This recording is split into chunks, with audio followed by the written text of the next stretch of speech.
projet il est né simplement, une société, une fondation Eurotube voulait implémenter en Valais un tube sous vide de 3 km pour faire des tests, donc proche d'une plutôt hyperloop. C'est à ce moment-là que la HESSO a été d'accord de sponsoriser son premier projet phare à hauteur de 1,6 million.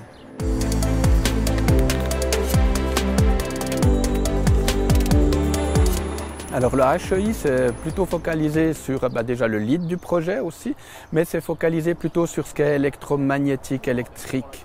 Donc les propulsions par moteur linéaire, la lévitation active et la lévitation passive aussi.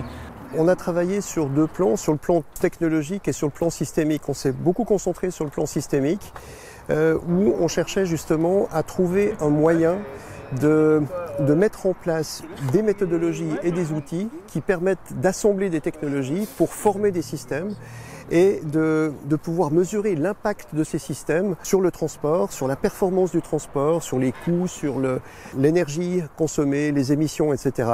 Sur la partie technologique, on a contribué en faisant un système de mesure, un petit véhicule qui permettait de mesurer les efforts sur le moteur linéaire développé par Samuel. Alors notre équipe s'est chargée des aspects aérodynamiques et thermiques.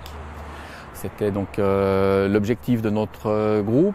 Et puis on a fait beaucoup de l'aérodynamique, on a développé des méthodologies d'optimisation de géométrie. Et puis ensuite, quand on a décidé de créer le prototype Ovabou, donc on a conçu le propulseur, qui est un propulseur à eau surchauffée, qui permet donc l'accélération du véhicule à 140 km/h en 1 seconde 2. Et puis on s'est occupé aussi du système de freinage.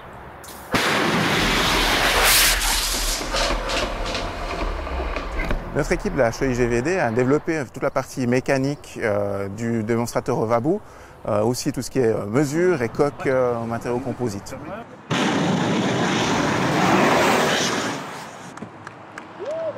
Les défis majeurs, ça a été de dimensionner correctement, de remplir notre cahier des charges et puis finalement de mesurer et de construire tout ça dans un délai relativement court. La leçon principale, c'est que il faut vraiment plein de points de vue différents pour aborder un problème. C'est qu'en tant que spécialiste d'un domaine, on n'a qu'une vision extrêmement partielle. Donc on a vraiment besoin de mettre tout plein de points de vue, des compétences différentes pour adresser un problème concret. C'est-à-dire d'intégrer tous les aspects, notamment par exemple la simulation qui prenne en compte le magnétisme, intégrer les aspects de propulsion, intégrer les aspects d'aérodynamique dans la coque en composite. Donc c'était vraiment ces aspects de transdisciplinarité. L'idée de fond, c'est de développer donc des compétences, mais aussi des moyens d'essai et des méthodologies de simulation qu'on pourra utiliser plus tard. Donc l'idée, c'est de sortir de ce projet avec une ressource interne, HESSO, en ayant atteint un niveau de compétence important qu'on peut aller proposer aux acteurs du domaine du transport. Que ce soit à des échelles communales, cantonales ou fédérales.